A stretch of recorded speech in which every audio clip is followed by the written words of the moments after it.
Hello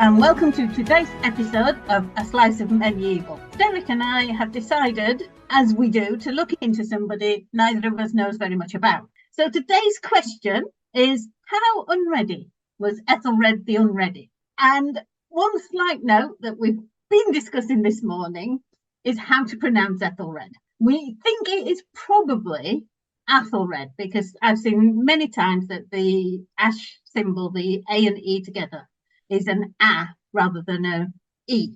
But we all know him as Aethelred. So I think we'll probably stick to Aethelred because we all know him as that, but acknowledge that it probably should be Aethelred. Yeah, I'll probably forget anyway, even if we even if we agree to call him something else. First of all, I suppose we should look into Aethelred's background and how and when he came to the throne. It's a bit of a murky background, really. It never ceases to amaze me how many people, quite important people, died suddenly in this period.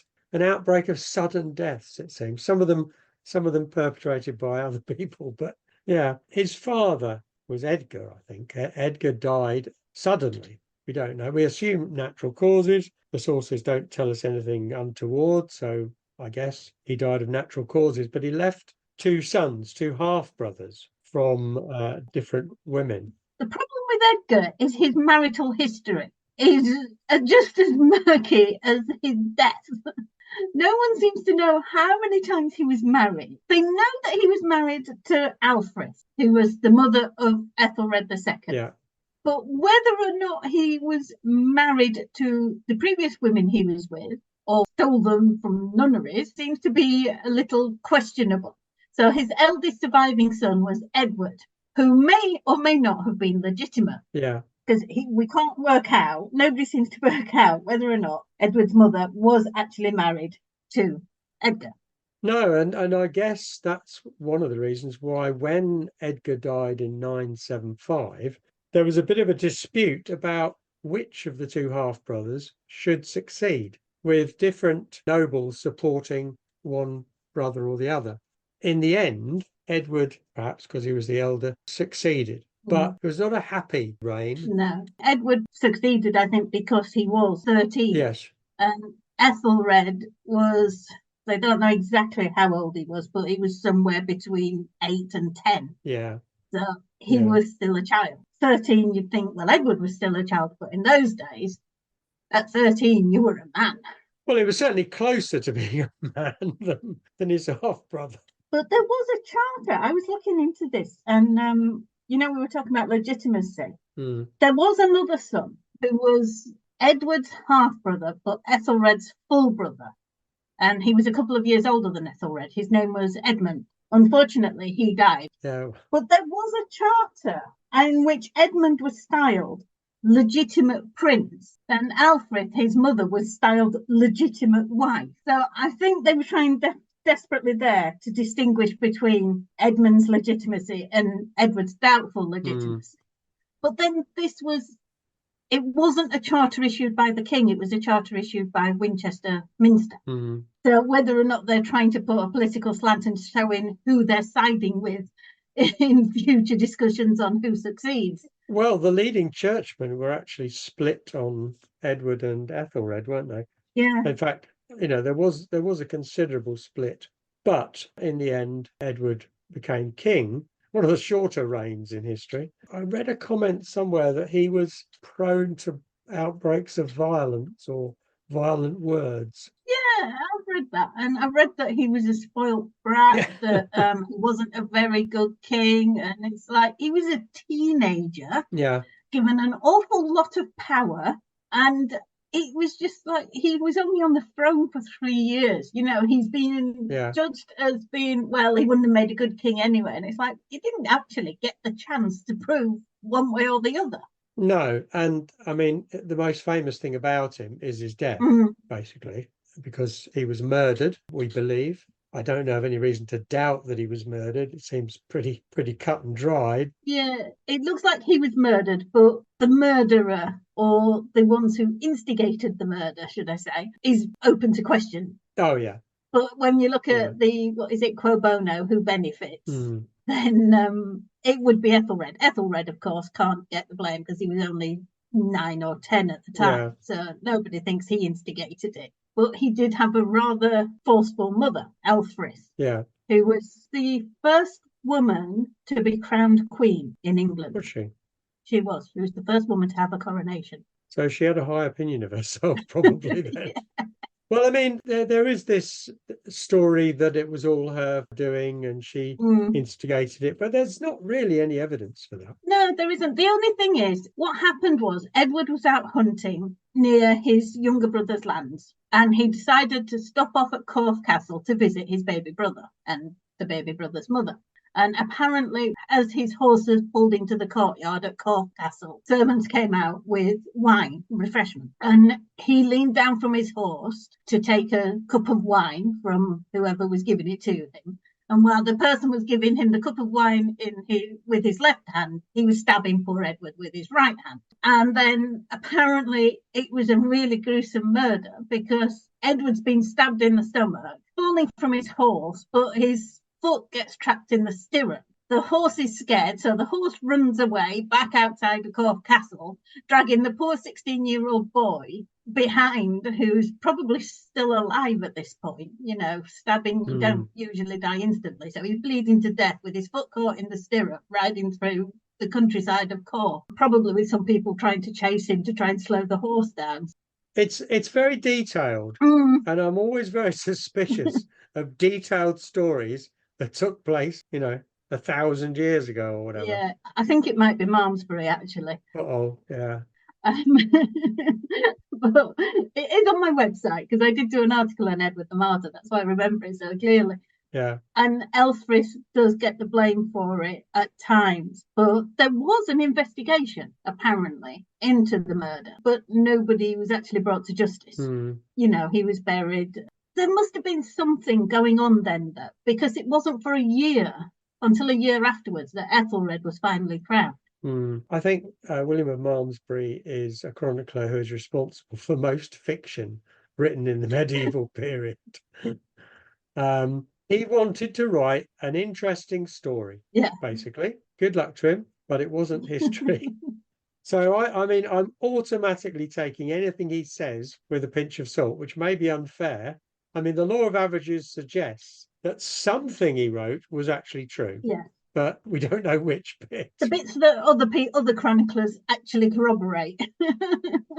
Yeah, probably, yeah. So he later becomes Edward the Martyr, doesn't he? He does. His body is quickly buried, and then a year later, just before Ethelred's coronation, he's moved to Shaftesbury Abbey and reburied properly as a king. He's buried now in a Russian cemetery. Yeah, he was moved, wasn't he?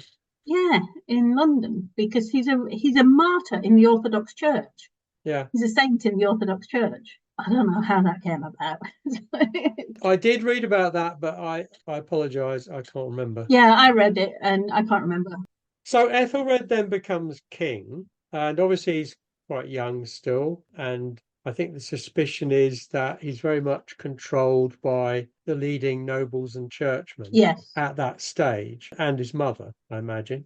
Yeah, but his mother wasn't named as a regent or anything. There was a ruling council to help Ethelred rule, and she was probably on it. So was Dunstan, the Archbishop of Canterbury, Oswald, the Archbishop of York, and Ethelwold, the Bishop of Winchester, and a whole load of secular nobles as well. I think Ethelwold was the dominant partner in that at the time. And then he died in the 980s at some point. Yeah.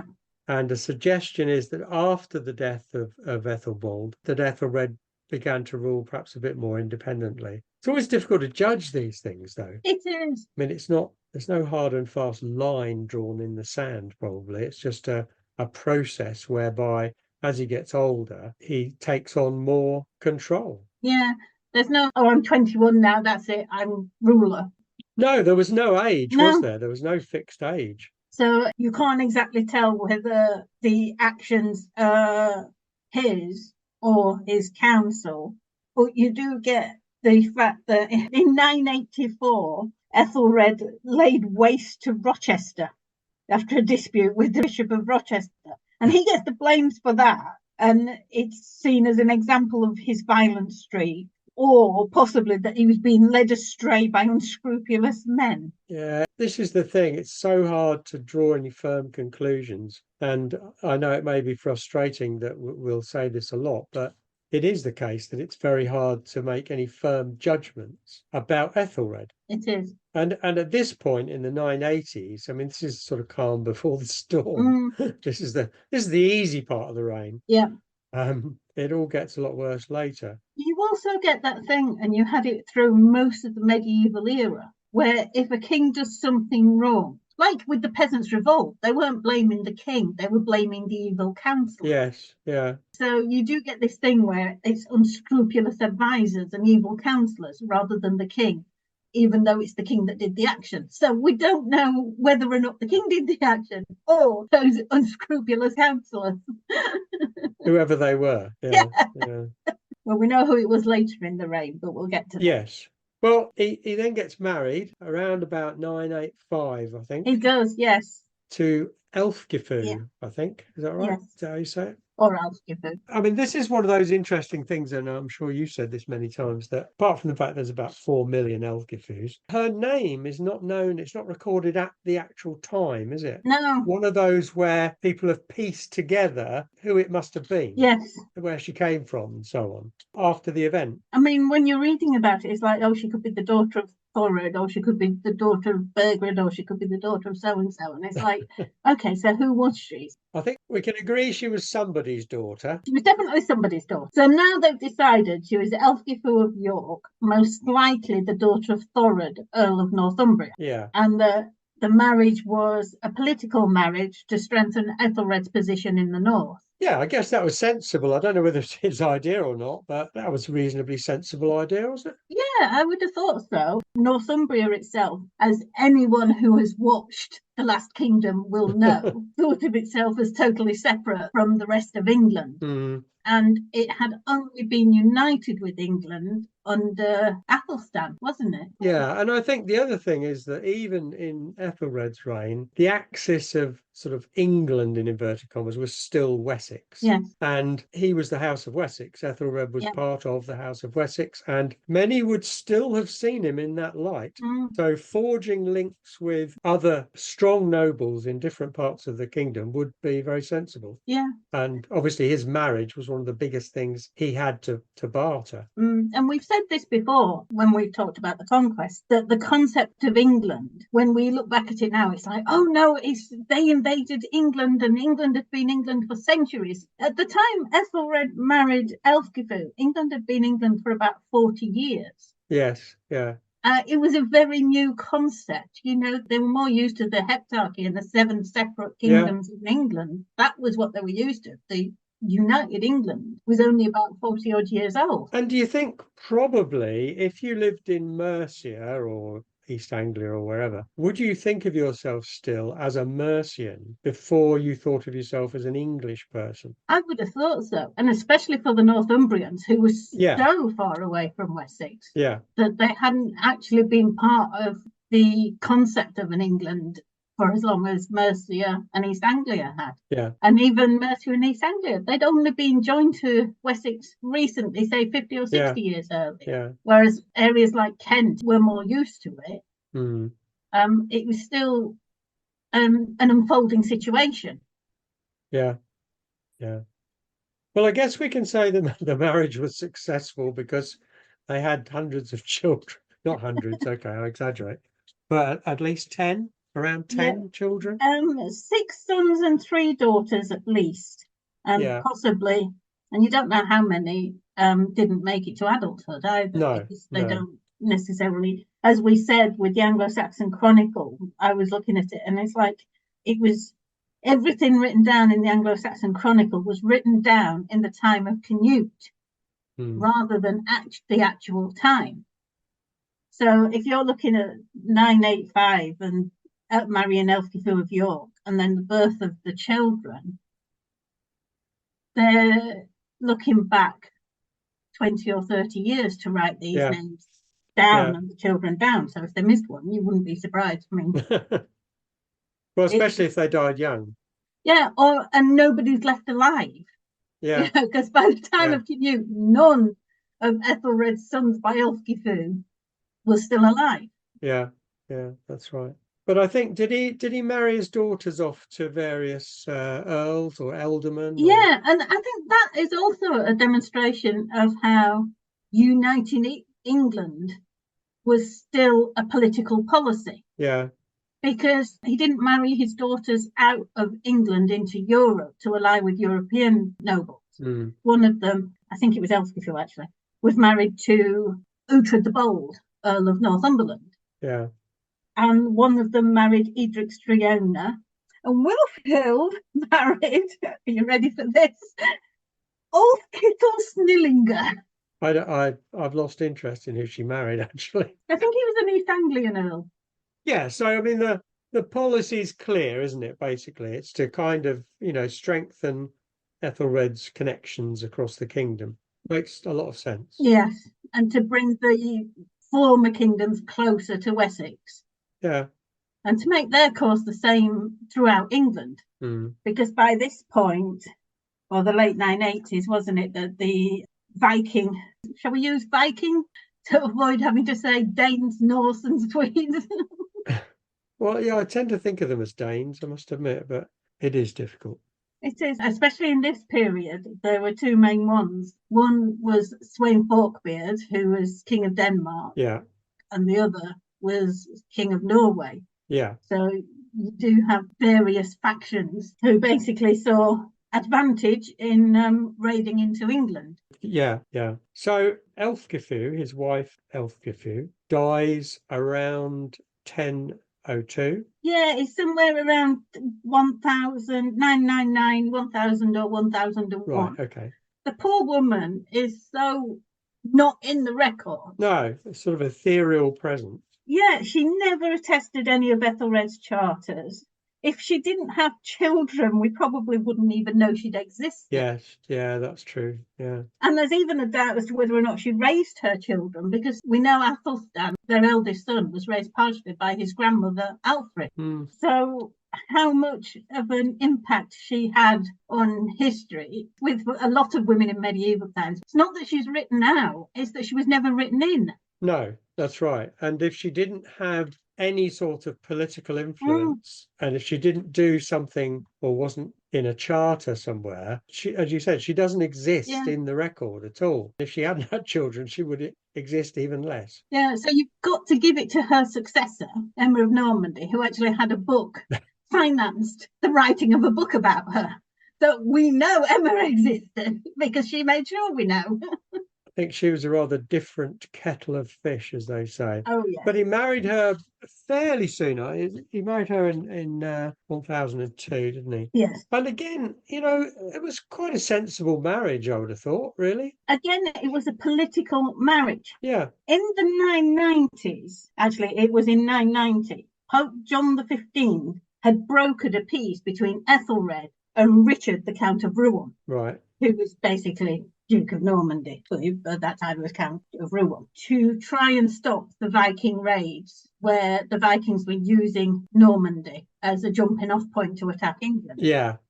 And it was an uneasy peace. It didn't achieve very much at all. The Viking raids continued and accelerated. So in 1002, there was another attempt at peace with Normandy, and to seal it, there was this marriage between Ethelred and Emma. The poor woman gets to England, and the first thing they do is change her name to Elfgifu. As if there weren't enough Elfgifus. So his first wife was Elfgifu, and he changed the name of his second wife to Elfgifu. He liked to keep things simple, really. Yeah, it was supposedly because her name was too Norman. So they wanted her to have an English name, so she was Elfgifu. I think the Anglo-Saxon Chronicle does call her Elfgifu in places. Was she the sister or the daughter of the Duke of Normandy, of Richard? She was the sister of the Duke at the time. Right. And she is the aunt of William the Conqueror. Right. I was going to say the unfortunate thing is she had children, but it's not unfortunate.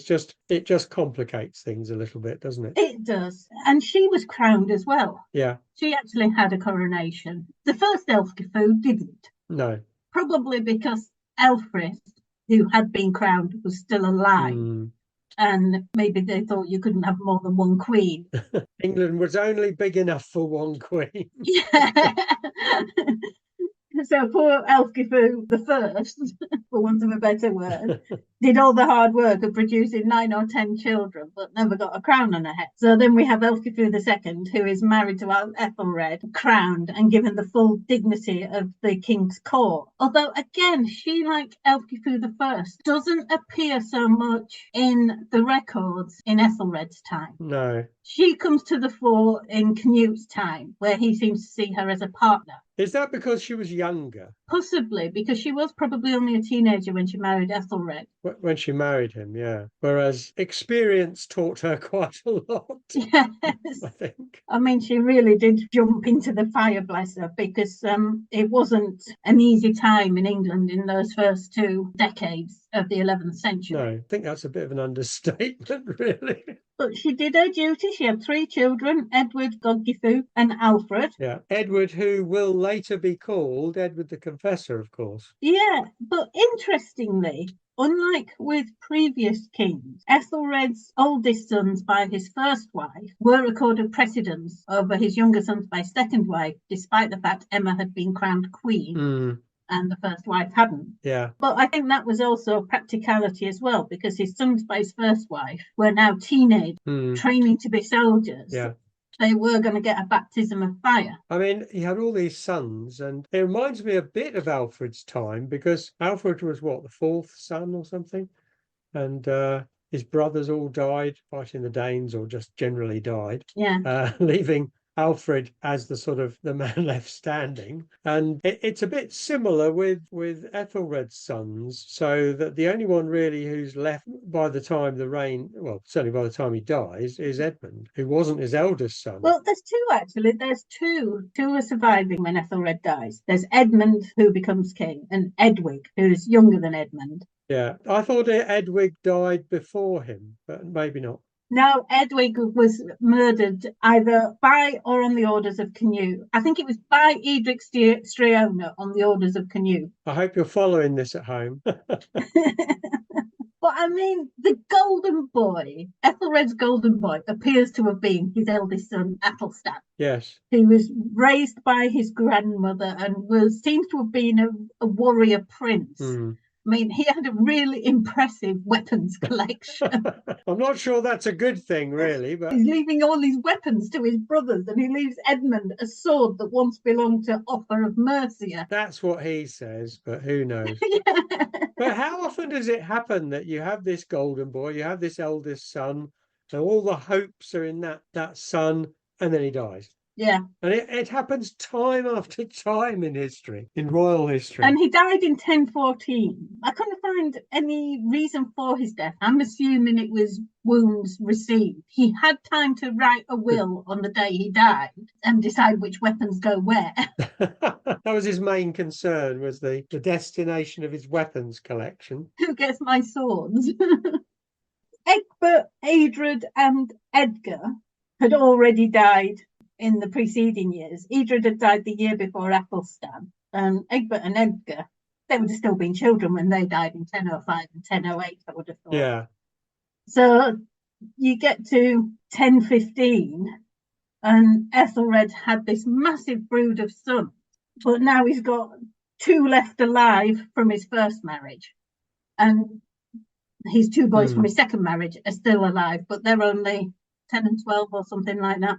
Yeah, they'd be fairly young, wouldn't they? Yeah. So, I mean, he has at least got one son to succeed him, Edmund, who does succeed him ultimately. But I think first we need to talk about the the main event of the reign, really, which is these attacks by Danes, Vikings, call them what you like.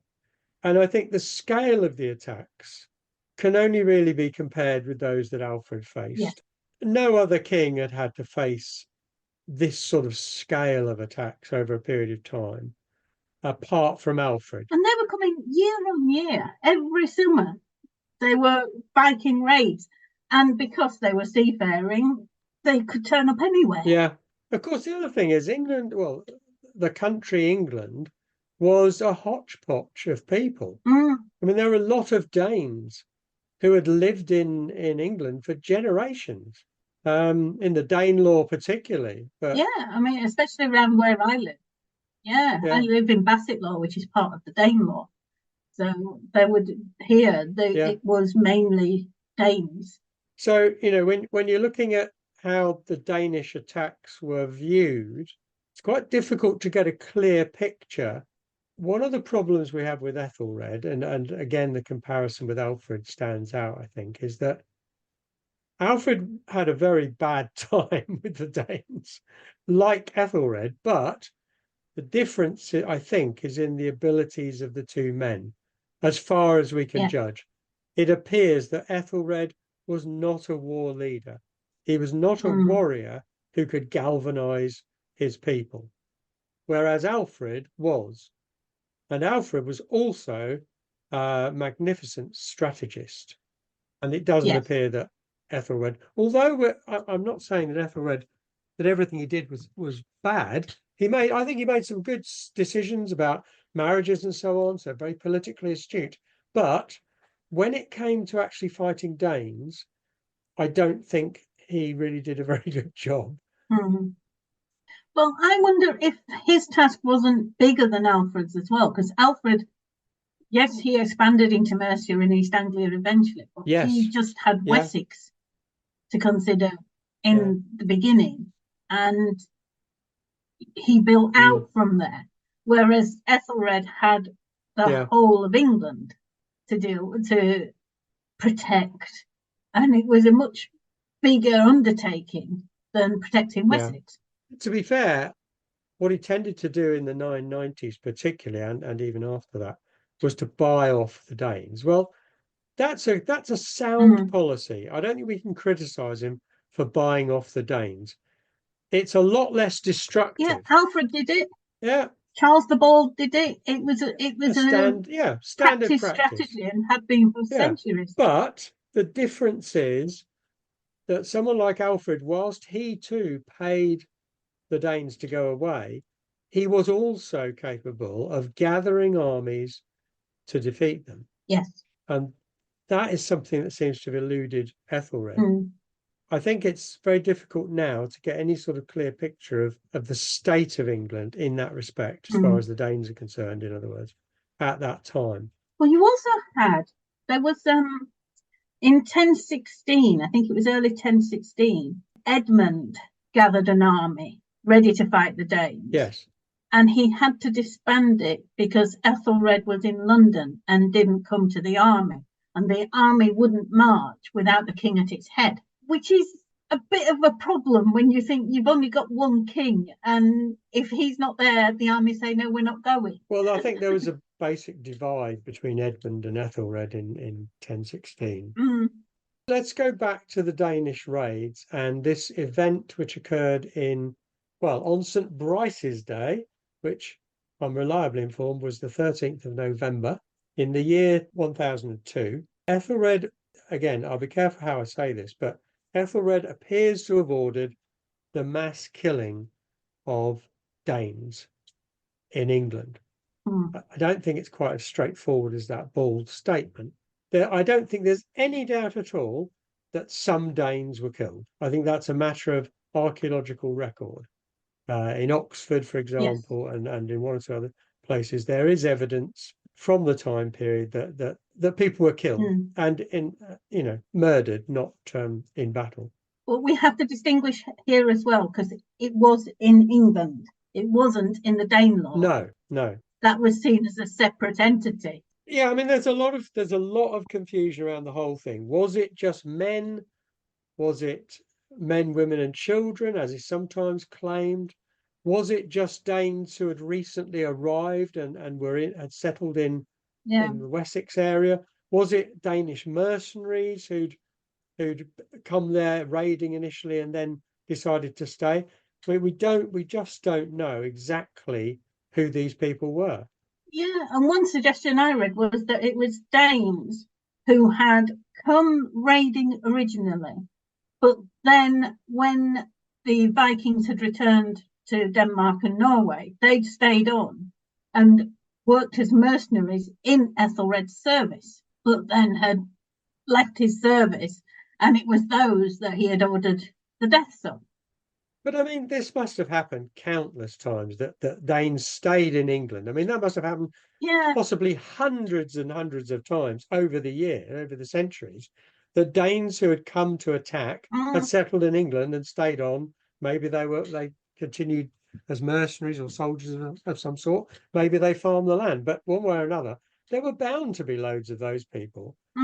My view tends to be, and again, we've said several times, and we'll keep on saying, no doubt, that we just don't know enough accurately about what happened. I think we could understand if the order was to kill Danish men. We can, I think, safely say that even if they had the order to kill Danish men, women and children, on the ground at the actual place. Yeah, they would have been caught up in it, wouldn't they? And one of those women, we are told, was a woman called Gunhilda, who was the sister of Sweyn of Denmark. Yeah, Sweyn Forkbeard. Sweyn Forkbeard, what a great name. So if she was killed, which is the suggestion, as part of this mass killing, then that may well be one reason why Sweyn Forkbeard decided not just to attack England, but to invade it. Not at once, but later on. And the other thing is that Aethelred is said to have described this action, this massacre, as a very just extermination, which, if it's true, I find a little bit chilling. Yes. But these are troubled times, to say the least, aren't they? And I just think maybe that kind of action is only going to cause more mistrust and suspicion within England, whether it be between Danes and Saxons or between different Dane groups. Yeah, you wonder if he did it to try and prove to the English that he was strong enough and ferocious enough to fight the Danes. And he thought that might be a way to do it, because we're looking at with hindsight, and yes, with hindsight, it's a very bad idea. Yeah. Well, on the ground at the time, and you've got Danes raiding, and you've got Danes living amongst you, maybe he thought that getting rid of the Danes who were living amongst them is actually preventing his people getting stabbed in the back. Maybe, but I just think if you want to show people that you're strong enough to fight the Danes, one way of doing that is to fight the Danes. And he didn't really do that himself, not at that stage anyway. No. So basically, what happens is, in the first decade or so of the 11th century, we get successive waves of Danish attacks. And these are seriously large armies. And basically, England can't withstand it. It can't withstand it. Although there is a lull in 1005, because Ethelred couldn't defeat the Danes, but famine could. Yeah. And they went home in 1005 because there was this great famine and they couldn't actually feed their people. Yeah, and I think the period that is really the problem period is between 1009 and 1013. Yes. That is the period when everything unravelled. And as you say, up to that point, although you've got all these attacks from Danes, it's still quite sporadic. It's still quite spread out and in different areas. It's not a full-scale invasion. But from 1009 onwards, you've got wave after wave of people coming in, and there's just too many of them. That's not to say England couldn't have defeated the Danes, but more that England was not organised to do it. It's not that they didn't do things. They set up a new fleet and so on. They had all sorts of things that were going on. It's not as if it was a vacuum. These aldermen and so on weren't stupid. No. They knew they had to come up with some means of defending their people, but I think they were just overwhelmed. I mean, it's described as an onslaught, isn't it? They just kept coming. Anything Aethelred did, the Danes just kept coming. Yeah. I mean, he bought them off again in 1012, but in 1013... Those payments were getting extortionate. Bigger and bigger. Well, I mean, it was 48,000 in 1012. Yeah, huge. 16,000 10 years earlier. Yeah. So it was costing more and more to pay the Danes off. Yeah. And by this point, surely they were aware that they were only paying them off for that summer and that they'd be back the following year. Yeah, but I think once Sweyn launched an invasion in 1013, I think that was the moment that English resistance collapsed. And Ethelred went into exile into Normandy, didn't he, at that point? Yeah, he went to the Isle of Wight first, as you do. As you do, caught a ferry. Well, he sent Emma and the children to Normandy. Then he spent Christmas on the Isle of Wight and went to Normandy after Christmas. He'd actually taken on Thorkel the Tall, another Viking, and his army as his mercenaries. Yeah. So the idea was that Vikings would fight Vikings. But in the end, Sweyn had landed at the Humber and just marched south, and everybody just submitted to him. Yeah. London submitted, so Ethelred had to leave London, and he made it to the Isle of Wight. Yeah. Thorkel went to Greenwich, so you've got a Viking army in London under Sweyn Forkbeard, and another Viking army at Greenwich under Thorkel. They're not that far apart, London and Greenwich. They're about 10 or 13 miles. And both of these armies are demanding that the people feed them and pay them and give them provisions for the winter. Yeah. We've got two Viking armies. The king's legged it. What are we supposed to do? So all of a sudden, Sweyn Forkbeard is king of England and Ethelred is a nobody in Normandy. And then Sweyn does the one thing you're not supposed to do. Yeah, he made Gainsborough capital of England. No, he died. Yeah, but not until we made Gainsborough capital of England. Okay, I'll give you it's that. Gainsborough's claim to fame. It was capital of England for 6 weeks, thanks to Sweyn Forkbeard. But then, yeah, he died. So the beginning of 1014, Sweyn Forkbeard is dead. Yeah. Now, he had pretty much sewn it up, but his death then meant, obviously, changing of the guard. His son, Canute, intended to rule, but the whole thing takes a little bit of a turn in another direction. Well, Canute's only a teenager at the time. Yeah. He's in his mid to late teens, and the Viking army elect him king of England. The English Witan have other ideas, because, of course, they're English. It's the Witan. It's their job to elect the King of England. So they decide that they want Ethelred back. And they actually say that there was no lord dearer to them than their natural lord, if he would govern them more justly than he did before. It's got echoes of King John and Magna Carta. Yeah, yes, definitely. They'd like Ethelred to come back and be king, as long as he's not going to be like Ethelred. And then Ethelred sends Edward to England with some messengers, who promises to be a gracious lord and institute reforms. Now, my worry about this is he sent his 10-year-old son to England, to test the waters and make sure. Yeah, in case he was killed. If he doesn't come back, then it's not safe for me. It just... Yeah, it's a bit odd, isn't it? Well, it's a bit odd, but it's typical, I think, of Ethelred's approach to this whole period. Maybe he thought, if I send my son, who's only 10, they're not going to do anything against a boy. Maybe, yeah. And although he still has Edmund, who never actually left England, I don't think, in England, it's proving that he has an heir to succeed him, because he might not have known what had happened with Edmund, whether or not Edmund was still alive by this point. No. So it's proving that the dynasty is still going to survive. Yeah, and I think it's very easy for us to look back and know that Canute becomes King of England and assume that was kind of inevitable, which for people of the time, it would have been not at all inevitable. I mean, anything could have happened. Yes. I mean, Canute could have died in battle at any point. So none of this was cut and dried. And so Ethelred comes back, and this always amuses me, he comes back with a Norwegian, Yeah. Olaf Haraldsson, is it, I think? And with his help, he takes London back, I think, and one or two other areas. Canute, then, to my surprise, his support seems to collapse. And you know, just when you think, well, Canute's taken over from Sweyn, he's got all this impetus behind him, and then Ethelred comes back, and it also seems to sort of fall apart again. Yeah, Canute leaves for Denmark. Yeah. What we don't realise, and isn't noted very often, is Canute was not the oldest son. When Sweyn died, his son Harold became king of Denmark, who was the older son. Yeah. So Canute maybe didn't have, although the Vikings in England had elected him king, maybe he didn't have the full support of them when they knew that their actual lord was the king of Denmark. Yeah. But I mean, at that point, again, it's taken a twist, hasn't it, in the other direction. You're thinking, right, Ethelred is back, Canute has gone. Mm-hmm. So, you know, what's the problem? Well, the problem is that England is in a complete and utter mess. Yes. By 1016, when Canute actually comes back again, it's just a mess. Edmund has rebelled against his father and is sort of ruling the Danelaw. I mean, it's a complete mess. Yeah. And Canute must have thought it was Christmas to some extent, because the divisions in the English made it that much easier for him to try and make inroads.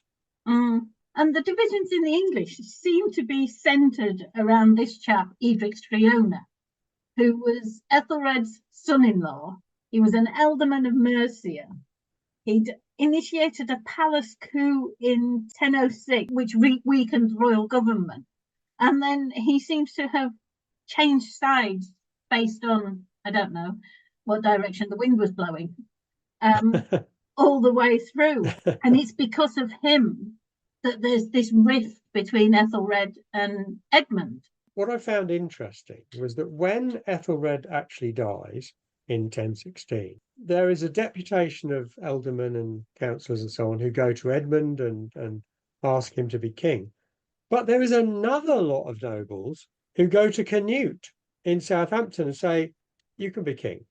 So there's no unity there, even with, you know, a legitimate son of Ethelred. No. And not only a legitimate son, but I mean, he's not given the name Ironside for nothing. Edmund Ironside makes something of a reputation for fighting the Danes, and is involved, obviously, in an ongoing struggle with Canute then. But it shows how divided England was by that point.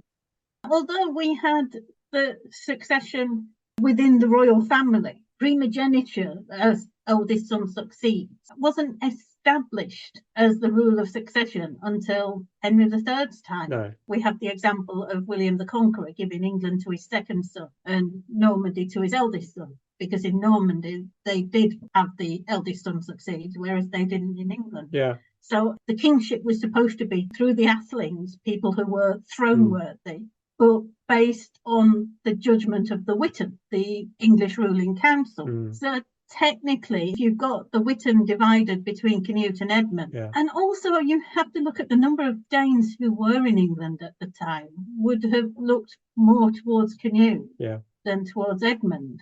I read somewhere, and I don't know how accurate this is, but one of the places Canute got support from in 1014 was Lindsey. Yes. The area of Lindsey, which I think is on the east coast, isn't it? It's from the River Trent to Skegness, basically.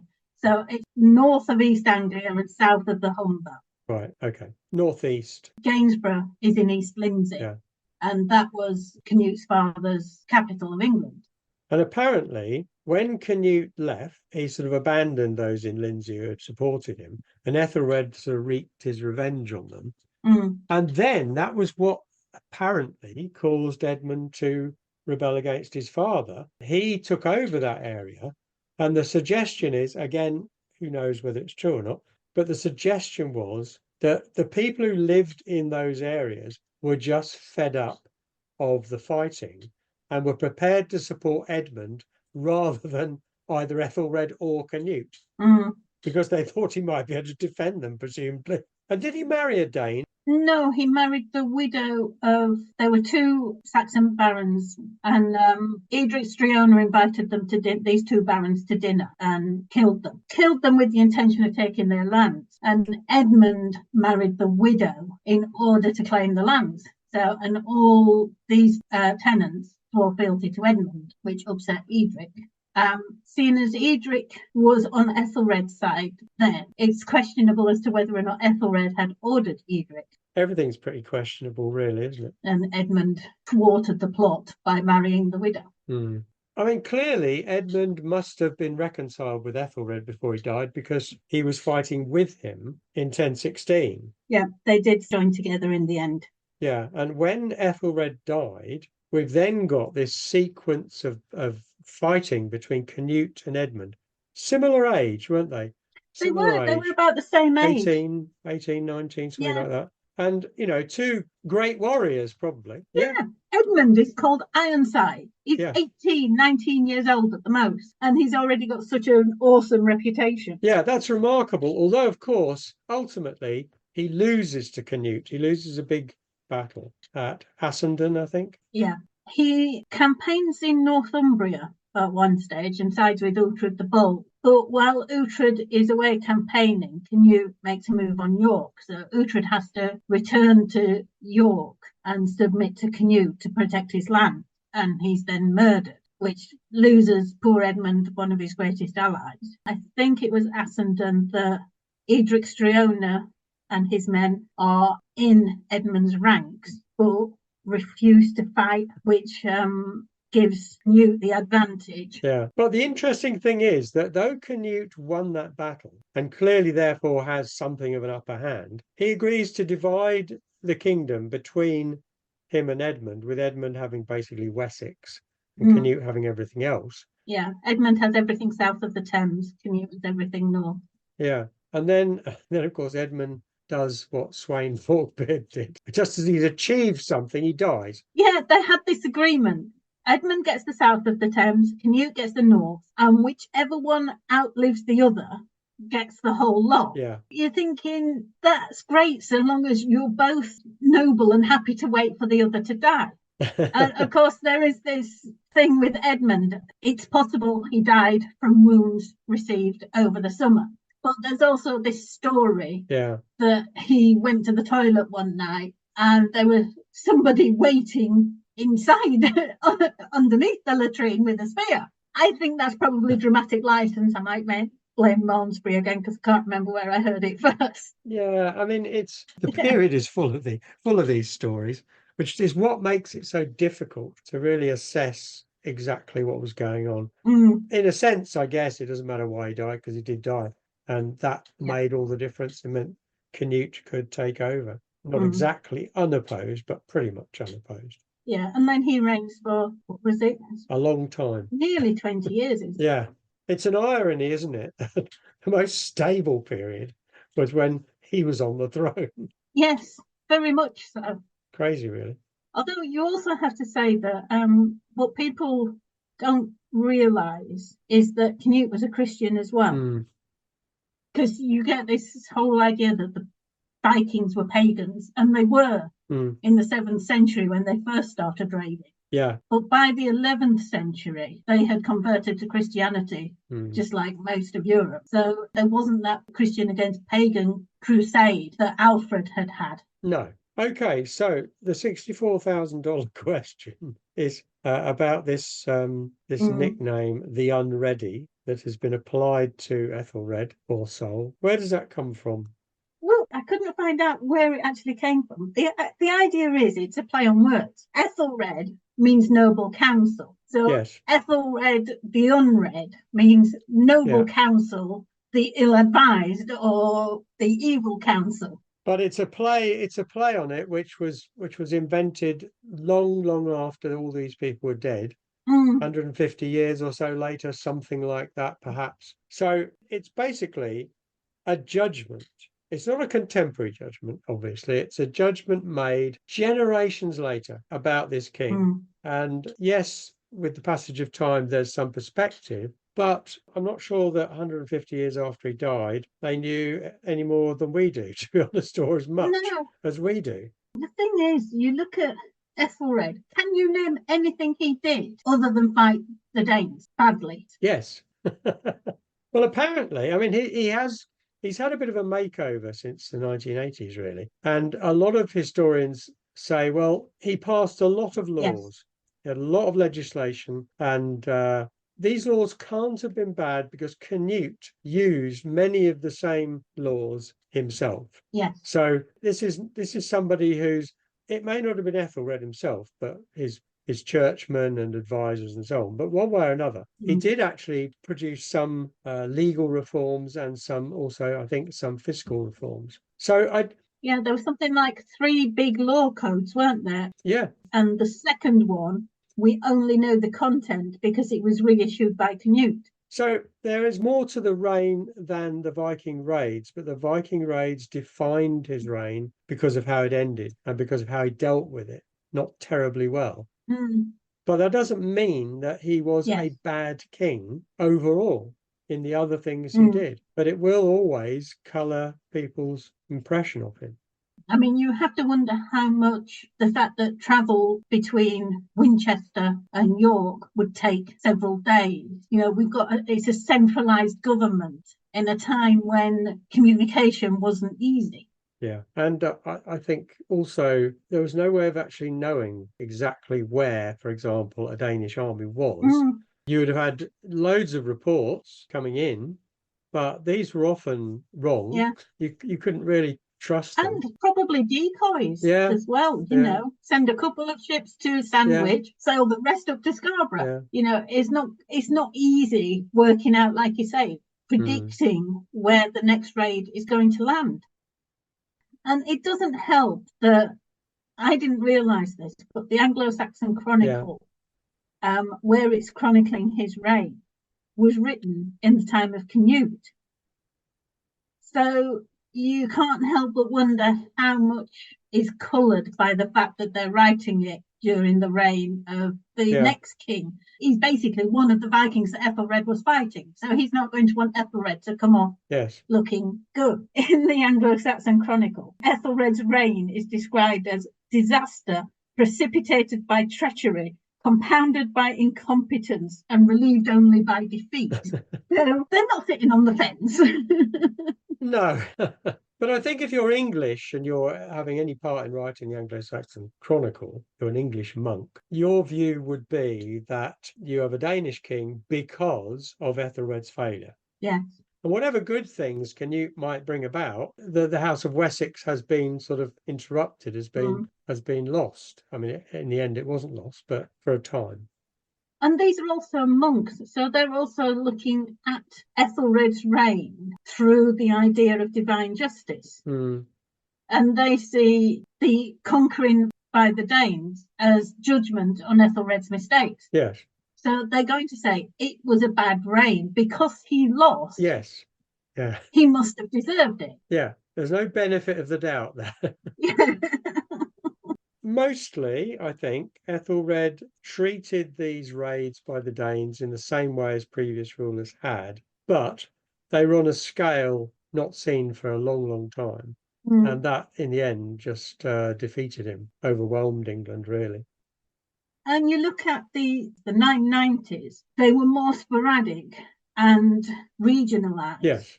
Which meant that England carried on a normal way of life for most of the time. Yes. And at that time, the arts flourished in England. Yeah. Which you don't hear about with Ethelred. So I'm trying to give some positives for Ethelred. So sculpture, manuscript decoration and metalwork were flourishing, showing that Anglo-Saxon art and culture was still there despite the Viking raids. Well, they say that the quality of the coinage in Ethelred's reign was very good, and this is evidence of a well-ordered and well-organised governmental system, which may well be true.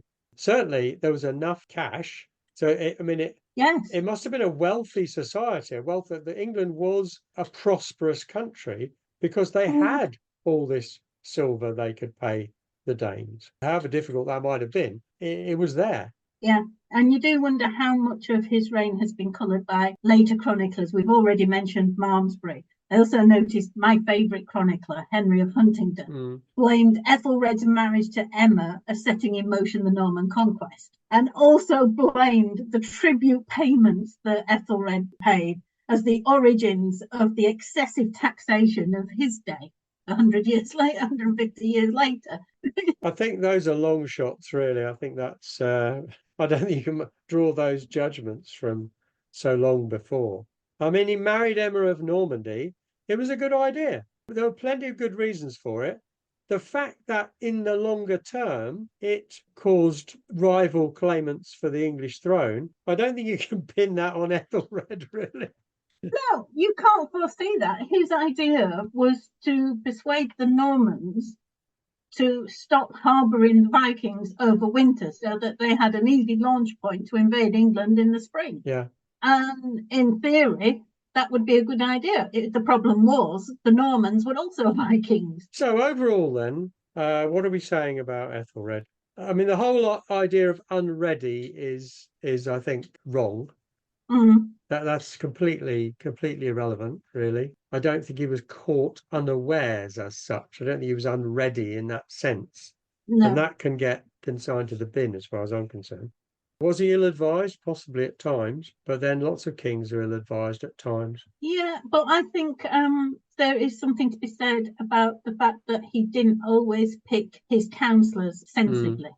There were factions at court, but there are always factions at court.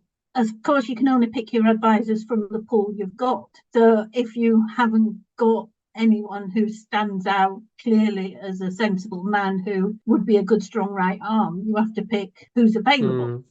And he did try, looking at the marriages he arranged for his daughters, he did try to make sure that he brought different regions into the fold and into his government so that he spread his tentacles throughout England.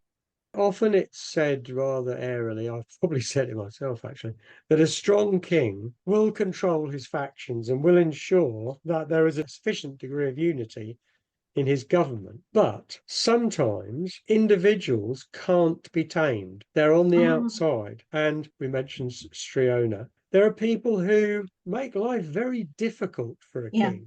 And maybe sometimes these are not soluble problems. Well, these men, they're so powerful, they can't be ignored. So you have to give them employment, but at the same time, you can't trust them. I mean, look what Edward IV did with the Duke of Buckingham. He just totally ignored him.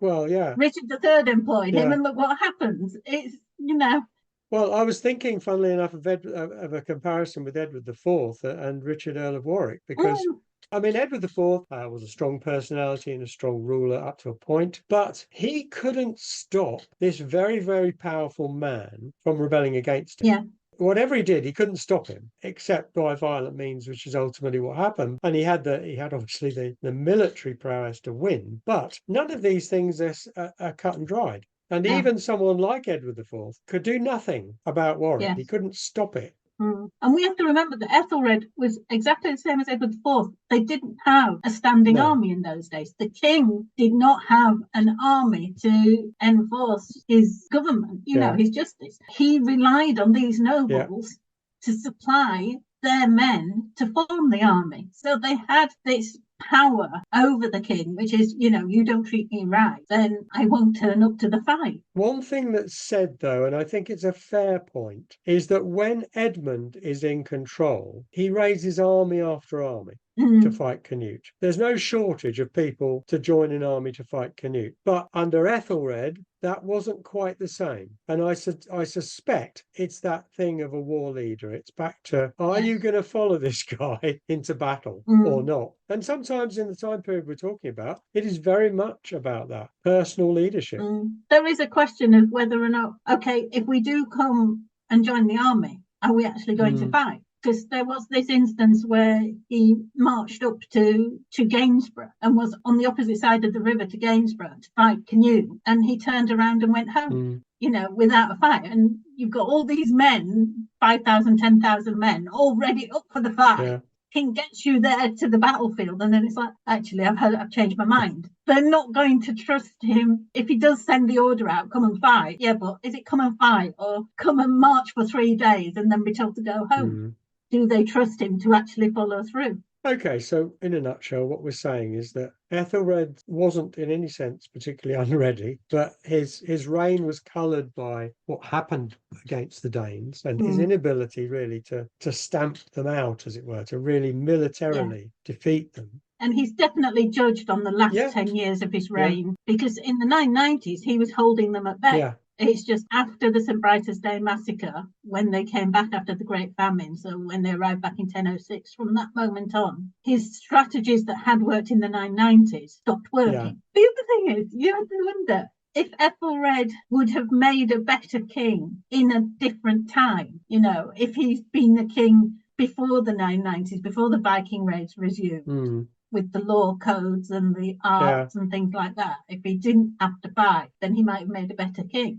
And we do have this thing in medieval times where a king is practically always judged on his ability at leading armies. Well, and his ability to defend his throne and the country. And he failed in all of those, really. Although he did die while he was still on his throne. Just about. Okay, so that's Ethelred. I hope we have, to some extent, made sense of the reign of Ethelred and dispelled some of the arguments of him being ill-advised and actually acknowledged the challenges he faced and the fact that hindsight judges him harshly. From 1016 onwards, the way he's been viewed in the chronicles by the Victorians, I'm getting the Victorians in, there's more to be studied on him. So I'm hoping that by talking about him today, we've given people pause for thought. Thank you very much for joining us today. I hope we've been at least entertaining, if not informative. Do join us next time when we will be joined by Gemma Holman, who will be talking to us about the 2 women in the life of Edward III, Philippa of Hainault, his wife, and Alice Perez, his last mistress. I've been Sharon Bennett Connolly.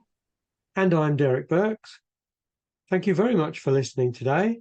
And if you enjoyed our podcast, why not subscribe to ensure you don't miss the next one? Goodbye.